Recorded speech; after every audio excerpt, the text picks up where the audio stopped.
staycation namin sa Manila ay kinantahan na nila ako ng happy birthday ng banda. Nagulat na ako kasi meron silang request na happy birthday. So yun, bigyan ako ng cake at itinawag ko din yung aking asawa para sabay kami mag-vlog.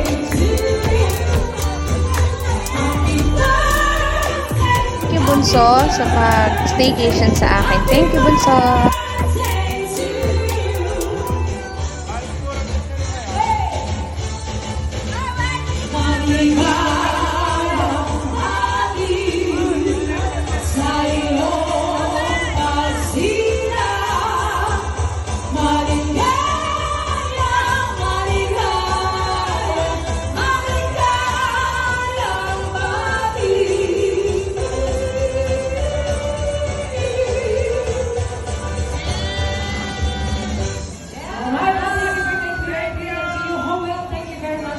Hintayin aking anak na Happy birthday. Alas 12 na. Siya ay bumati Di pa. sa akin. Okay, mami. Tulog na tayo. Kanina pa nga, di pa nga 24. Wait lang, nakamatay na ako dito yung bangka ko nasisira na. Thank you mga anak. My birthday. Maliligo na ako. Nagkakape lang ako. Kape na kayo. Morning. At binati din ako ng aking pinsan at mga kapatid. Thank you. Sobrang ulan ng birthday ko kasi may bagyo. Ayan ang aking mga plants. Ayan ang aking mga plants na nagpapangiti sa akin tuwing umaga pag nakikita ko. At pupuntahan ko si tita, sasabihin ko na birthday ko na. Kasi namimiss ko rin naman ang aking mga lola at lola na ganun din ang ginagawa ko nung sila ay nabubuhay pa. Sila lagi kong pinupuntahan. Sasabihin ko, Daddy, Mama, birthday ko na. Bago umalis ng bahay, kailangan malinis ang lababo, nagpakain ng aso, nakapag-ipon ng tubig, nakapaglinis ng sahig para pagdating namin mamayang gabi, so malinis na. Nagbili rin ako ng taho. At nagpunta muna sa Raquel Pawn Shop para magbayad ng alas. Nag-iintay ng mga anak ko at tagal na tagal ko. Kaya ayan, dalawa. Tulog ka lang anak ha. Sleep ka lang ha. Ha? Ha? Busog ka naman na ay ano? Tulog ka lang, ha? Hi, Annalisa! Thank you!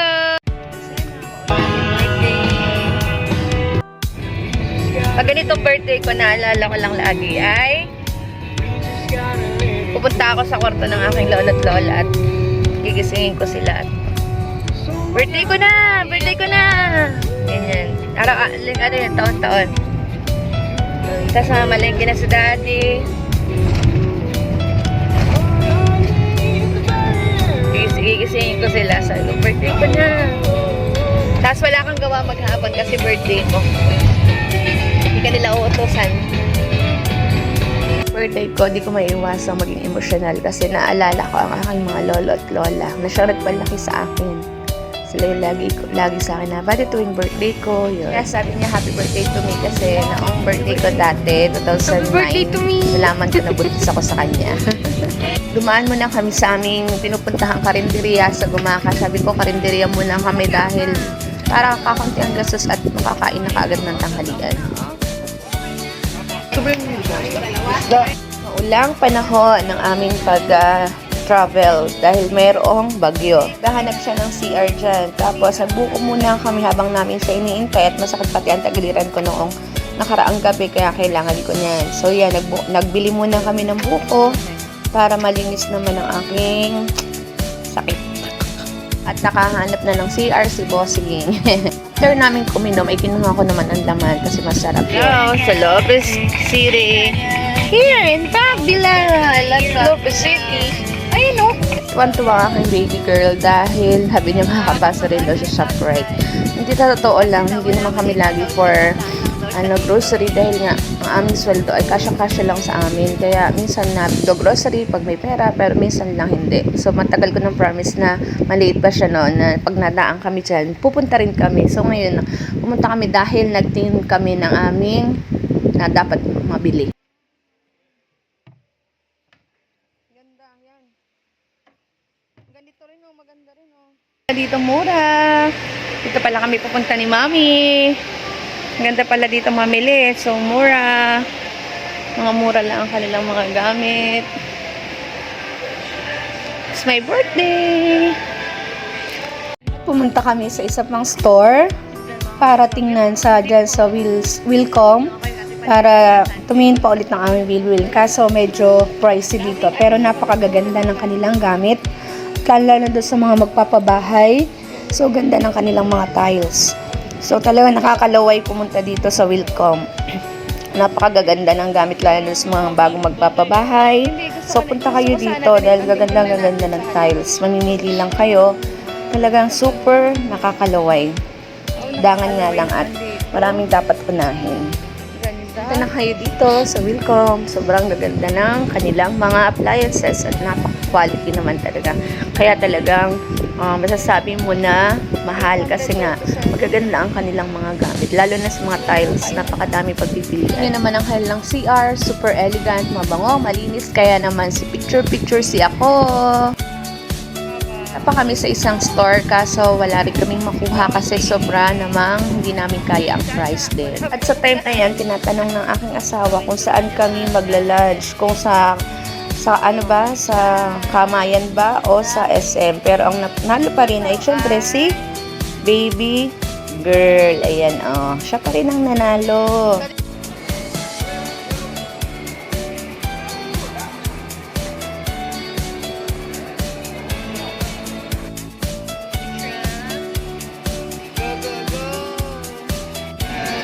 Tuwan-tuwa sila kasi nandito ang gusto. Ay! Gusto kami kakain. Dito ang gusto ni Baby Girl. Papahanap si baby girl ko. Baby girl ko, papahanap. Kala mo.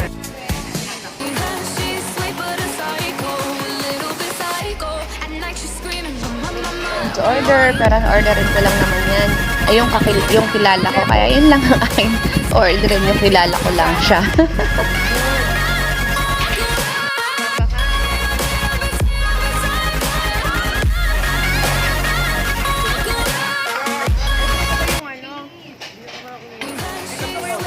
Lahat, anak, para sa inyo lang dalawa. So, minsan, pasensya na kayo kung tayo ay laging nagtitipid at kumakain lang sa tipid na restaurant kasi ang pera ng inyong mga magulang ay para lang sa inyong pag-aaral.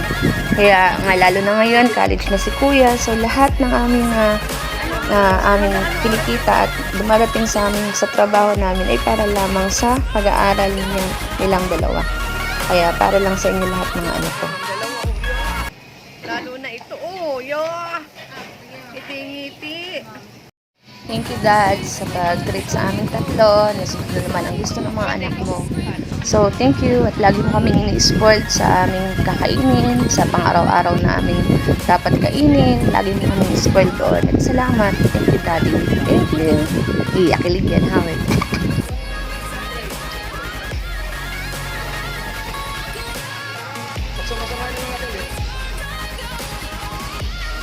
Happy birthday.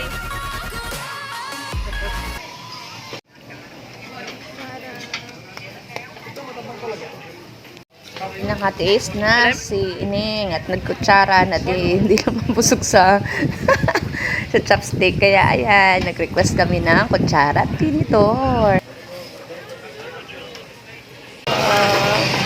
Sila hindi pa natigil. Order pa ng order.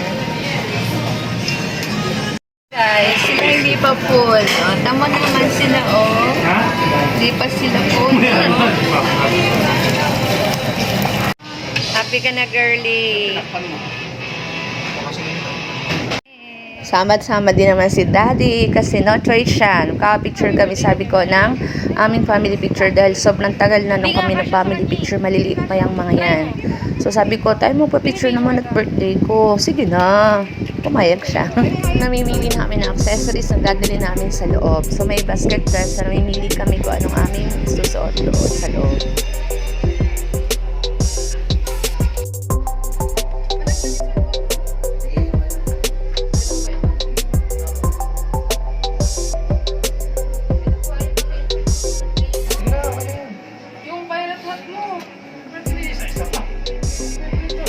Sige. No choice ang ama mo dito. Sayang kinuhanin to yung QR code para nakaka-save sa kanyang email. Ayan, no choice ang ama. Ayan, sulit ka talaga at birthday ko. Wala ka nalimutan dyan, cellphone nyo. Baligyan sa lagayan. Na ito, tingin ko naman ang sapatos ang aking nini. Dahil yan ay meron na talagang sapatos, okay pa naman. Kaso, baka sa oras ng pasok niya ay masira kasi nga, hindi ko alam kung matibay pa siya. Ay, hindi yan pa magra-rubber shoes. Naku, hindi ko yung katulad doon na napasok ako sa Lopez ay nakapalda, naka-rubber shoes. Yan, talaga pag type A, kulay itim talaga ang kanyang sapatos. Ayaw niya naka-rubber shoes, kaya medyo maarte. Kaya ayan, dapat siya kasama kasi medyo malaki ang kanyang entrada ng kanya. Magkatulad lang kami actually ng paa niyan ngayon. Magka-size na kami. Pero mas malaki yung entrada niya sa akin. Kaya kailangan lagi kasama siya sa pagbili ng sapatos. Dahil minsan, nung nag-graduate siya, nabili ko siya ng sapatos. Isang beses lang niya na isuot. Yun lang, ganun. Kaya yan, napakahirap niya. Huwag na munang plain kasi plain na yung kanyang shoes. Tsaka Okay, kailangan yung madaling siyang maalis. Hindi na yung hinihipitan pa dahil lalo na sa maga, napakabilis dapat lahat ng kilos. Kaya dapat yung dinidikit lang. Wala namang magkaya sa kanya na may design. Sikip pa din. Kaya yan, magsak din kami sa plain. Pero mas gusto ko na nga yung ganyan plain. Okay na sa kasi paa mo ha. simple lang. Sure ka na, wala nang bayan. Anuhan to. Sa uli mo yan, sa lagayan. Partner rin mga anak dito sa mga kahon, oh. May pinapabili pa sila sa akin yan. Sabi ko, wag na muna, sa susunod na lang. Kasi meron pa naman silang mga medyas. Kaya sa susunod na lang ulit. Buti naman, nakakaintindihan dalawa na yan. So, yun naman sa amin sa time na yan ng aking asawa at si kuya. So, akala ko, bibili nila akong cellphone dahil gift nila sa akin. Pero naintindihan ko naman lahat dahil talaga ang pera namin ay pag-aaral lang lalo ngayon ni kuya sa college. Kaya, okay lang sa akin. Kahit luma ng cellphone ko, wala akong gamit, wala akong pera sa wallet. Basta lang, mapag-aral ko ang aking anak sa gusto niyang course. Yun lang. Kaya thank you Jesus talaga. Sobrang thank you Lord kasi nakakayanan ko lahat. Kaya ko lahat para sa mga anak ko. Ayan, dumaan muna kami talagang pinunta at sinadya namin pumunta kahit maulan sa kamay ni Jesus kasi sabi ko sa asawa ko ay dapat kami magpasalamat sa buong taon at buong lahat ng taon dahil nakakayanan namin ang pagpapaaral kay kuya. So ayan, sabi ng anak ko, ano daw yan, exit, kaya hindi daw, tinanong muna ni kuya kung pwede kaming pumasok. So yan, pwede naman kasi wala namang misa ng yan kasi Wednesday. Sarado nga yung church, then kakunti ang tao sa loob. Kaya yan. So, salamat po, mahal na Ama. Yan po ang kamay ni Jesus. Salamat po sa lahat-lahat ng mga blessings na binibigay mo po sa akin at sa aking pamilya. At sa aking mga anak, sa aking mga pamangkin, sa aming mga kapatid, sa aming mga magulang, at sa lahat ng mga tao, sa aking mga kaibigan, sa lahat ng taong nakapalibot sa amin. Salamat po, Ama. Buong puso po talaga ako nagpapasalamat dahil nakakayanan namin ang lahat. Minsan talaga sobrang hirap, hindi mo na alam kung paano ka, lalo na kapag chat-chat na si kuya, kailangan na ng tuition, talagang pinapaikot-ikot ko lang po, Ama. Salamat po, salamat po. Patuloy na lakas ng katawan para sa aming mag-asawa para makapag-aral namin ang aming mga anak sa gusto nilang school at gusto nilang course. Maraming salamat po, Ama. Thank you po. Bye. Salamat po, Jesus. Ako din kami sa inyo. Bye. Talaga namang binili pa ako ng cake ng 3. Sabi ko, wag na akong ibili kasi okay lang naman. Kahit maliit lang. Isang cupcake lang, okay lang. Mas may mablow lang ako. Pero bumili pa rin silang 3. Thank you, Dad. Salamat sa aking mga anak at sa aking asawa kasi binili akong cake.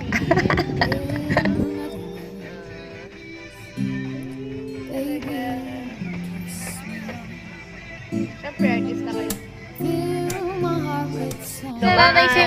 Pero nanay sining yun. At may nadaanan kami mga plants. Sabi ko, bibili ko naman. Bibili ako ng plants kasi mahilig ako sa halaman. Eh, yung dalawa nakalampas na daw. Ay, nakalampas na. Yun o. Sayang. Hindi bumili.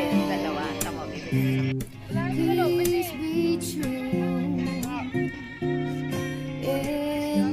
Oo, doon.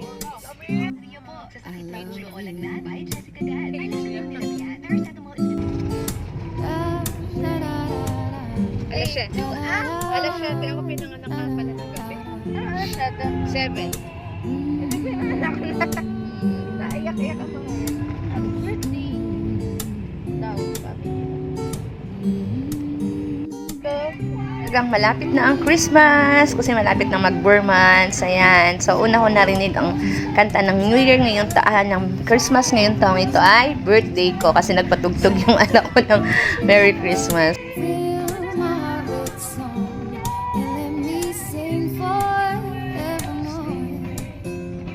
Salamat po Ama sa safe na travel. Kahit maulan, nabagyo, malakas ang hangin, nakarating kami ng safe sa aming bayan. Ayan. So dumaan muna kami sa kabila para naman ma-kiss ko ang aking nanay at tatay. Ayan, tulog pa sila. So dumaan muna kami para makapag-thank you naman ako sa aking mga magulang. Birthday to me. Happy birthday, happy birthday.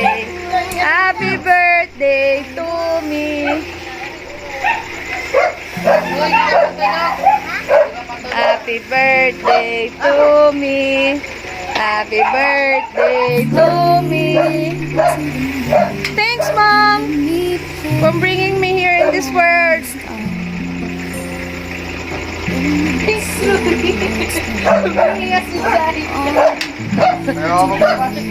Thanks.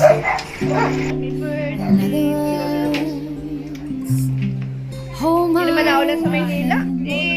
Hindi pa rin nanganganak si Buntis. Sabi ko kung birthday ko yan, lahat ng kanyang birthday, sagot ko ang cake. So, ayan, tapos na ang 24, di ka pa nanganganak. Thank you, Papa and Mommy, dahil pinanganak nyo ako, di ba? Nagkaroon kayo ng magandang anak. So, sila kasi nung pinanganak nila ako ay sila yung mga 19 years old and 20. So, napakabata nila. Kaya, ayan. So, siguro hindi ako planado dahil, bata pa sila. Pero, tama naman. So beautiful. Thank you, Jesus, for this day. At lagi ko rin sinasabi sa mga anak ko, kita nyo naman sa amin, ng iyong ama, kung paano namin mahalin ang aming mga magulang, ay dapat ganun din kayo.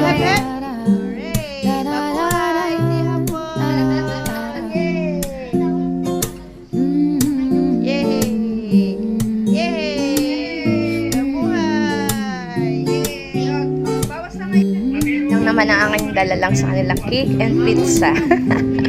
So alam naman nila yun. So yan, salo-salo. Kahit ganyan kasimple ang aming handa, mahalaga ay kayo ay salo-salo kumain. Thank you, Lord. Fill my heart with song and let me sing forevermore. You are all I long for. Worshiping. Sabi ng nanay ko, wala daw akong mahabang noodles for long life. So, dumaan kami sa Jollibee para bumili ng spaghetti.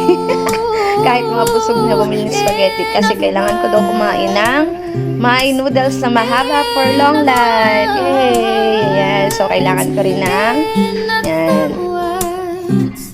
I love you. Rocky Road, Hindi cookies and cream. mawawala ang Rocky Road. ice cream. Double Dutch, wala. Double Ang isa Dutch, lang ang Rocky favorite ng ice cream, yung coffee. Rocky Yung Road, favorite Rocky ay Road. wala Ano? naman. Rocky So, Road. yun. Rocky Road na lang kasi. Yan, Anong nangyari. birthday ko ay? Birthday ko. Bakit pala nito mag-birthday? Gusto niya.